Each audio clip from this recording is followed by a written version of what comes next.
Alright, what is up guys? Gary here, back with another video. Today we are talking about a really cool topic. Today we're going to be discussing the Nikon Z5 versus the Nikon D780 from a wedding photographer's perspective. Obviously this also includes like family shoots and all other stuff in that category. Alright guys, let's dive into it. Before we start though, I am going to tell you that I am recording audio externally this time for the first time. I'm actually going to be recording the audio from the Zoom H6 and onto my Rode video mic, and hopefully I'm going to get really nice crisp quality. I'm going to get that really nice compression on the audio. All for you guys. Hope you guys like it. Again, guys, before we start, really quick, if you like my stuff, please feel free to subscribe, leave a like. If you have any comments, please leave them down below. That would be very much appreciated. Please leave a like because that will really help my video. All right, let's get into it. So I got an email from Nikon NPS and it said, hey, NPS member, which I am, that's me. It's like, hey, so how you doing? We got this new camera, Nikon Z5, and we actually want to give it to you priority shipping if you want it.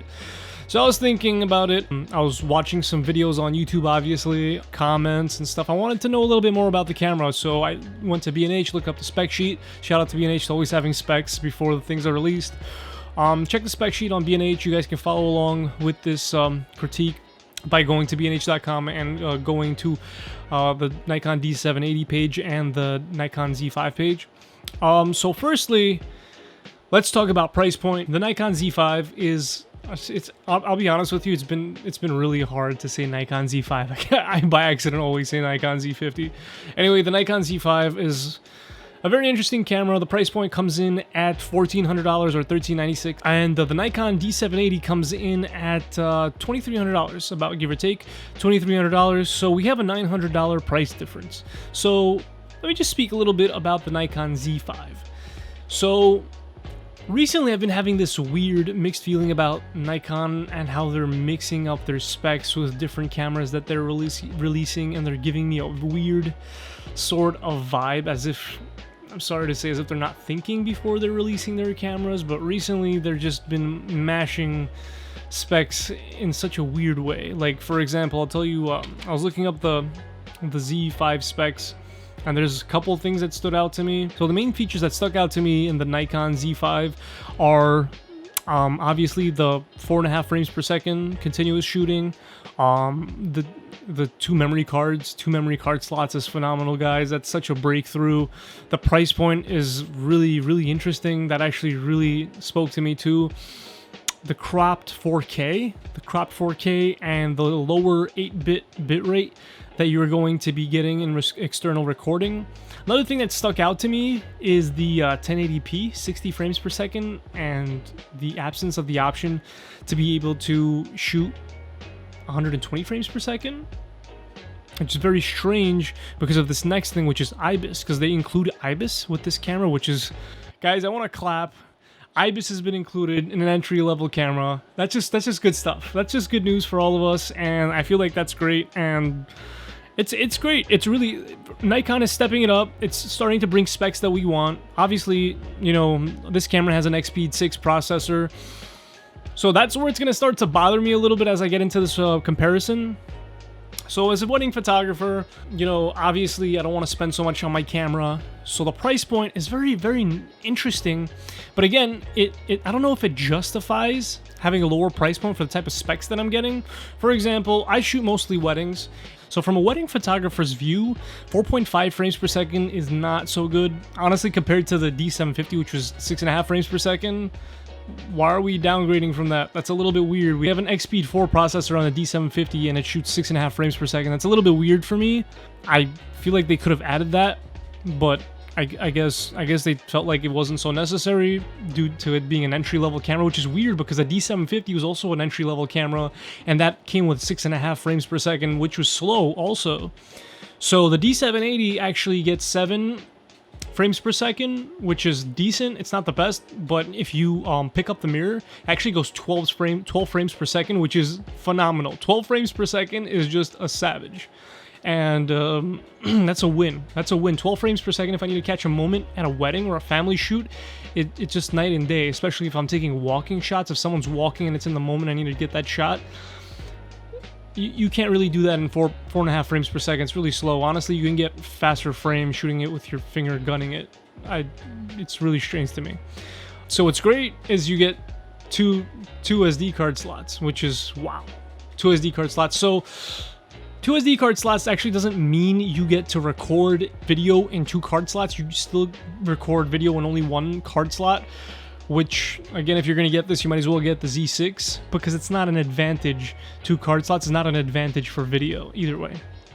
But that is an advantage for photo, and it's great because you'll be able to start using that Z glass on wedding photography. Like I said before in my previous videos, I need 2 card slots, because if I don't have 2 card slots, I am very much behind in the game, because 2 card slots is industry standard for where I work, and that is a must. So next is another thing that really bothered me about the Z5, and I know I'm sounding a little bit negative towards the Z5 right now, but it's a really big problem, but maybe to me it's a big problem, because I use my D780 for videos, like I'm using it right now to shoot this video for you guys.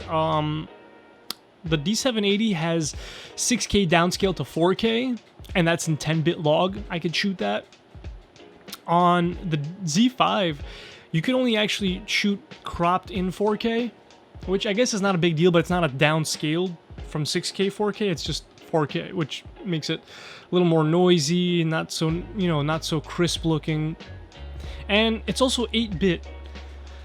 If you're making something 8-bit, go the Sony route. Don't make me need to buy an Atmos Ninja 5 or an Atmos Ninja to be able to externally record. Make it internal recording, so at least I get that 8-bit log straight out of my camera. That is also a little bit upsetting to me, and honestly, if a little bit of a price change would have made that matter, then I feel like it would have been worth the price upgrade. So next we have something that really hurts. I don't get it. Why am I not getting 120 frames per second Nikon on my Z5? Not that I own one, but why is the max frame rate for 1080 60 frames? Because you have an X-Speed 6 processor. You could have just thrown that in there. There's no reason. Maybe you're trying to keep cost low, but the processor's the same. So why is that? Why is that a variable? Whatever. You're getting 120 frames per second on the D780 for video, and that's really a must, I believe. Especially when you're shooting something like B-roll. B-roll, you want smooth slow-mo footage. You gotta get that 120 frames per second. It's not like you guys are giving us 4K 60. And this especially bothers me because this is what's gonna get me to the next point, which is you put in IBIS. For God's sakes, you put in IBIS. Why are you putting in IBIS if you're not gonna give us the full resolution? You're giving us IBIS, but you're taking away video quality, and you're also taking away the frames in which you can shoot in bursts, which is 4.5 frames per second. You're taking away a lot, and you're giving things that we would need that would sync up with like for example, I need IBIS for what? I need IBIS for good video. But if I can't get good video quality, why do I need IBIS? Like, that's a little bit strange to me. What's the deal with that? So from a wedding photographer's perspective, both from photo and for video, this camera doesn't make sense to me, even though the price is just fun. It's so good. It's such a good price point. It's such a good price point that it would have made sense to me if they were to add the downscaled 4K, and they were to, you know what, even if they would have left the FPS down, you know what? Whatever, the FPS, just keep it at 4.5. It's cool.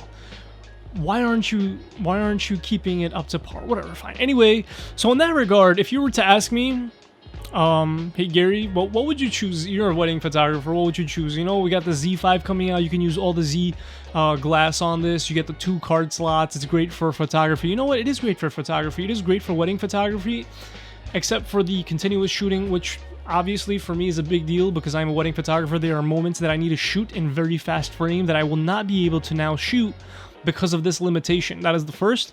Second of all, if I'm shooting video with this, which I would very much like to and enjoy to, and want to have at least somewhat of a professional grade to my video. I'm not saying my quality wouldn't look good. I'm not saying that. Obviously the A7S III has 8-bit log, and that looks great. But the D750 The D750 had 10-bit. Why can't you have 10-bit? I understand that the D750 was, you know, cheaper a little bit. I still feel like that, you know, it should have had that at least, you know, just because you have that Xpeed 6 processor. That Xpeed 6 processor means that you're purposely cutting back. You're purposely cutting back on specs. Why are you doing that? Why are you giving us IBIS if we can't utilize that properly in all the other things, in all the other functions? Why are you limiting me in photo and video and giving me IBIS? I'm very confused. Why does the D780 not have IBIS but have wonderful specs for photo and video? That's what I mean, guys. Nikon is kind of, I'm getting a little bit confused recently as to why Nikon is going this route, but obviously they probably have a reason for it. Anyway, sorry about my ranting, but so if you were to ask me at the end of the day, Gabe, what do you think? What would you buy? Gary, what would you buy? I would say I would not buy the Z5. I haven't used it. It seems like it would be a phenomenal camera for weddings. Maybe a great backup camera, maybe a second shooting camera. I would not buy it for a wedding. Nikon D780, I would keep it. I would hold on to it. I'm shooting this video right now on a Nikon D780. I love it. The video is so crisp. It has electronic stabilization, honestly, and my glass has VR, and my Sigma has optical stabilization. So either way, it's fine for me. I don't know. So to sum it up, I would say that Nikon a little bit is making me confused. I want to say it's making me confused because I would love to buy this camera. Make it a little bit more expensive. Maybe I'm just barking up the wrong tree. Maybe this is something that's like in the Z6 and the Z7 upgrades in the future. But bottom line, you have an Xpeed 6 processor. We've seen that this processor could push 6K. You don't need to crop the 4K. We've seen that this processor shoots more frames per second. We've seen this processor do 1080p at 120 frames per second. Why are you limiting that? Anyway, guys, this is my conclusion for this comparison. I would not buy it. I'm going to look into this camera. I will look at this camera. I will play around with this camera. But I highly doubt that I will be investing into this. Guys, once again, thank you so much for watching. Please feel free to subscribe to my videos for any more future videos, any more future rants. Please do leave a like, as that would promote my video tremendously here on YouTube, because I am a new YouTuber and I would love to grow and continue my love for cameras and being able to film it for you and to bring reviews and bring you my thoughts. So leave a like, leave a comment below if you disagree with anything that I've said. I would love to answer any of your questions in the comments below. Anyway, guys, this has been Gary. See you in the next video. Peace.